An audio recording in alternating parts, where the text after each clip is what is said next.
Hey guys, tonight we're going to continue our conversation about GCF and LCM, but what we're going to talk about are word problems. So now the trick becomes looking at the word problems and deciphering keywords that are going to tell us whether they're asking us to find the greatest common factor or the least common multiple. So what I want to do is just kind of show you again what your notebook should look like. I think we set it up in class, but if you're absent, you can do this. So we took the blue GCF LCM word problem keywords that's written like a Venn diagram, put it on the left, and then from the top of the page that had example problems, I stole the greatest common factor and least common multiple words and also glued them below. And then on the next page, the right page, is where we're going to do the word problems. Now, there were 3 that were on the sheet, but we're only using 2. I'll use the third one as a warm-up on Monday. So we'll put the Mary and Nancy question on top and the senior junior question in the middle of the page. And that should be plenty of room for us to work. So let me go back to that front page and just talk about some interesting things that are showing up on this. So what you should notice is that in a Venn diagram you have 2 circles that overlap. And what's important are the words that overlap are things that the 2 groups have in common. So here's the deal. Words that mean common actually don't help us because they show up in greatest common factor and least common multiple. So when I see words like identical, same, similar, common, both, let's see, equal, I'm looking at the 2 at the bottom here too. So I'm going to add these in here, both. Oh, that's a terrible color, sorry, let me go to this. Both showed up at the bottom, and equal. That doesn't always help, right? So those words we're going to kind of glossy over unless they're paired up with some other. So when it comes to the greatest common factor, you can see on the left, so let's go ahead and label him GCF. We see the words greatest, largest, biggest, divide, arrangement, break, most, split into smaller parts, arrange something into rows or groups.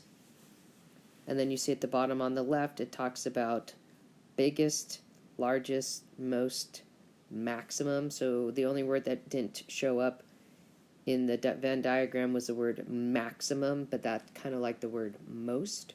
But the ones I think are kind of interesting are the words that mean factor. So those would be things like divide, groups, split up. Okay? Now on the other side, we have the LCM words. And they include smallest, time, I think that's that word, yeah, time, least, day, buy or get multiple things, find something that happens at the same time, find an event that repeats over and over.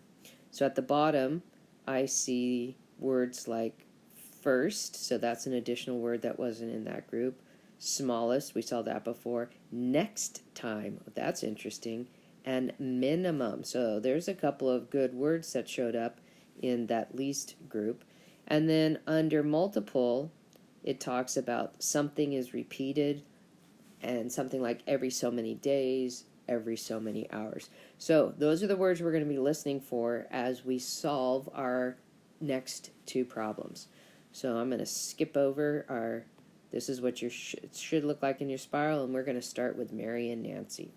So remember your second page is titled, I didn't even mention that on the first, notes lesson 1-1, GCF and LCM word problems. Today's date kind of scrunched in the corner there, 10/25/19. You can see that more clearly on the right side. Okay, let's get back down to business. So lesson 1-1, GCF and LCM word problems, 10/25/19. Mary and Nancy work at a calculator producing factory. Okay, interesting. It is their job to inspect the calculators to make sure that they are working before the calculators are shipped to the stores. So if Mary inspects every 12th calculator and Nancy inspects every ninth calculator, which calculator will be the first that they both inspect? So, let me think of some words that I saw here that are kind of standing out to me. I hear this every 12th calculator. Nancy was with every ninth calculator. Oh, and this other word right here, first. Now, looking back on our list, let's see, down here, every so many days, every so many hours, every so many calculators. Find something that happens at the same time. No, find an event that repeats over and over every so many days. So that right there indicates LCM plus, remember here, that word first. So I feel pretty confident that this is an LCM problem. Okay, so I'm going to write those things. Every 12th calculator. These are the clues that help me. Every ninth calculator.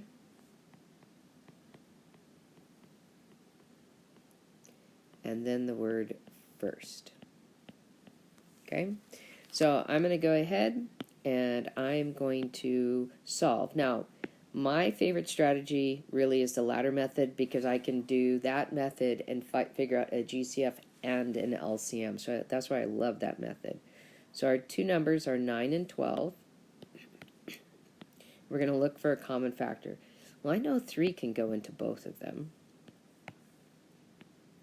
And that's going to leave behind, let's see, 9 divided by 3 is 3. 12 divided by 3 is 4. So I'm looking on the outside, and I noticed that I can't factor any more. There's no common factors between any of these. So I'm going to stop, and I'm going to box up all of the numbers on the outside, forming that L for least common multiple. And then what I'm going to do is take those numbers and multiply them together. So we're going to get a 3 times a 3 times a 4. That equals 9 times 4, which equals 36. So I'm going to take that information, I'm going to write the answer to this question. Which calculator will be the first that they both inspect? Okay. The first calculator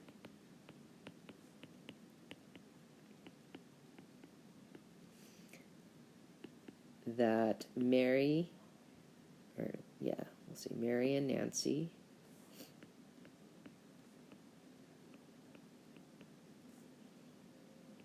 will both inspect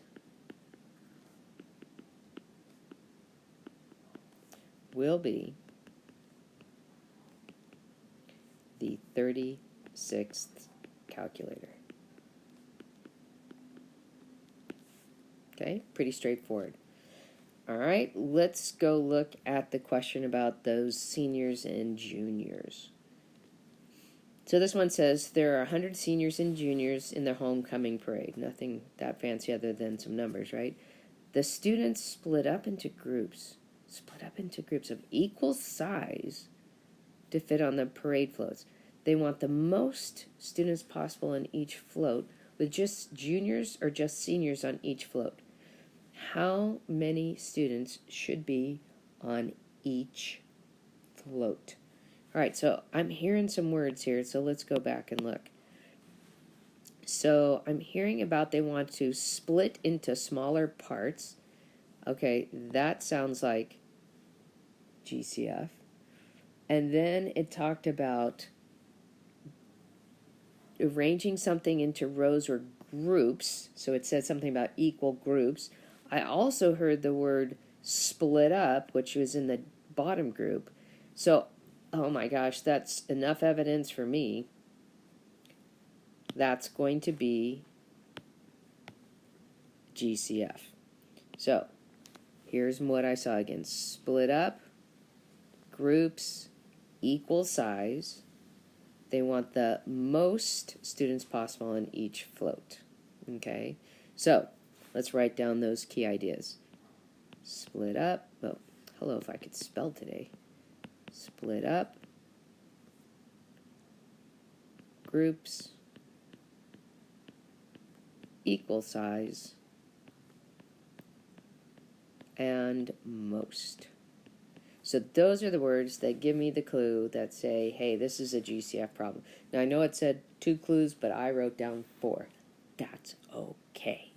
So I'm going to take my numbers, and I am going to use my factor ladder again. So we've got 100 and we've got 80.